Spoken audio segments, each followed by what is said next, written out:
ನೆಹರು ನಗರದ ನಿವಾಸಿಗಳು ತಮ್ಮ ದಶಕಗಳ ಕಾಲದ ನೋವನ್ನ ಜಿಲ್ಲಾಧಿಕಾರಿಗಳ ಕಚೇರಿ ಮುಂದೆ ಪ್ರತಿಭಟನೆ ಮೂಲಕ ವ್ಯಕ್ತಪಡಿಸಿದ್ದಾರೆ.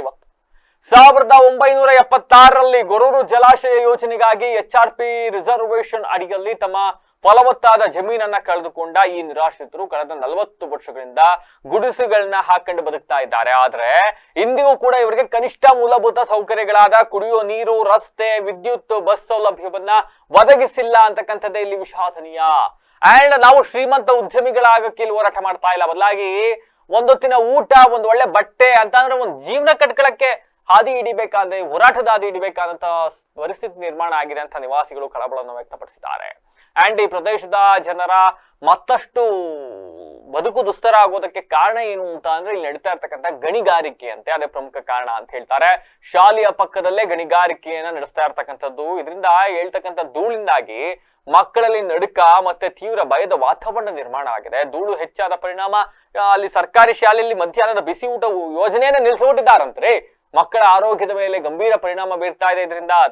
ಅಂಡ್ ಶಿಕ್ಷಣ ಪಡಿಬೇಕಾದ ಮಕ್ಕಳು ಇವತ್ತು ಶಾಲೆ ಬಿಟ್ಟು ಪ್ರತಿಭಟನೆಗೆ ಬಂದು ಕೂರ್ಬೇಕಾದಂತ ಸ್ಥಿತಿ ನಿರ್ಮಾಣ ಆಗಿದೆ. ನಾವೆಲ್ಲ ಬಾಬಾ ಸಾಹೇಬ್ ಅಂಬೇಡ್ಕರ್ ಅವರ ಮಕ್ಕಳು, ನಮ್ಮನ್ನ ರಸ್ತೆಗೆ ತಂದಿರತಕ್ಕಂಥ ಭ್ರಷ್ಟ ಅಧಿಕಾರಿಗಳನ್ನ ನಾವು ಬಿಡೋದಿಲ್ಲ, ಅವ್ರನ್ನೂ ಕೂಡ ರಸ್ತೆಗೆ ತರ್ತೀವಿ ಅಂತ ಹೇಳಿ ಎಚ್ಚರಿಕೆಯನ್ನ ವ್ಯಕ್ತಪಡಿಸಿದ್ದಾರೆ. ಅಂಡ್ ಜಿಲ್ಲಾಡಳಿತ ಕೂಡಲೇ ಮಧ್ಯಪ್ರವೇಶ ಮಾಡಬೇಕು, ನಮ್ಗೆ ನ್ಯಾಯ ಒದಗಿಸಬೇಕು ಅಂತ ಒತ್ತಾಯಿಸಿದ್ದಾರೆ.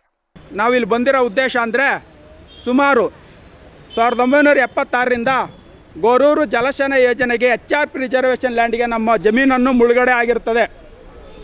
ಇಲ್ಲಿ ಮುಳುಗಡೆ ಆಗಿ ಕೂದಿರಿ ನಿರಾಶ್ರಿತರು ಎಲ್ಲರೂ ಇಲ್ಲಿ ಬಂದಿರ್ತಾರೆ. ಇಲ್ಲಿಗೆ ನಮಗೆ ತೊಂದರೆ ಆಗಿರೋದು ಅಂದರೆ ಗಣಿಗಾರಿಕೆ ಮಾಡೋವಂಥವ್ರು ತೊಂದರೆ ಕೊಡ್ತಾಯಿದ್ದಾರೆ. ಗಣಿಗಾರಿಕೆ ನಮಗೆ ಮೂಲ ಸೌಕರ್ಯ ಇಲ್ಲ, ಮನೆ ಕಟ್ಕೊಟ್ಟಿಲ್ಲ, ರಸ್ತೆ ಇಲ್ಲ, ಕರೆಂಟ್ ಇಲ್ಲ, ಕರೆಕ್ಟಾಗಿ ಬಸ್ ಸೌಲಭ್ಯ ಇಲ್ಲ, ಏನಿಲ್ಲ. ಇದು ನಮಗೆ ಕಲ್ಪಿಸಿಕೊಡಿ ಅಂದರೆ ಇವ್ರು ಕಲ್ಪಿಸ್ಕೊಟ್ಟಿಲ್ಲ. ಗಣಿಗಾರಿಕೆ ಅವ್ರಿಗೆ ಇವರು ಅನುಮತಿ ಕೊಟ್ಟಿದ್ದಾರೆ. ನಾವು 40 ವರ್ಷದಿಂದ ಅಲ್ಲಿ ನಮ್ಮ ತಾಯಿ ತಂದೆ ಅಲ್ಲಿ ಹೋಗಿ ಗುಡಿಸ್ಲು ಹಾಕೊಂಡು ಜೀವನ ಮಾಡ್ಕೊಂಡು ಮನೆ ಕಟ್ಕೊಂಡಿದ್ದೀವಿ. ಇಲ್ಲಿ ಊರವ್ರು ಯಾರು ಉದ್ಯಮಿಗಳಾಗಕ್ಕೆ ಹೋರಾಟ ಮಾಡ್ತಾಯಿಲ್ಲ.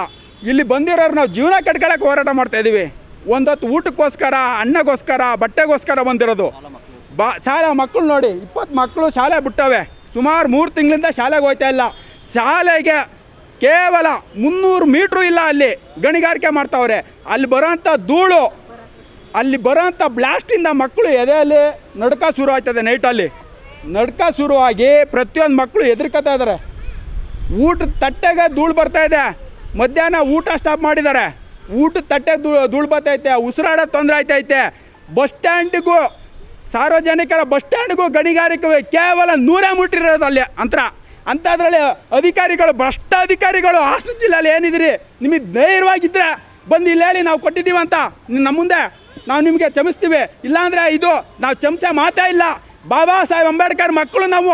ನಮ್ಮನ್ನು ನೀವು ರೋಡಿಗೆ ತಂದಿದ್ದೀರಿ ಅಂದರೆ ನಿಮ್ಮನ್ನು ನಾವು ರೋಡಿಗೆ ತಂದೇ ತರ್ತೀವಿ. ಇದು ಸಪ್ತ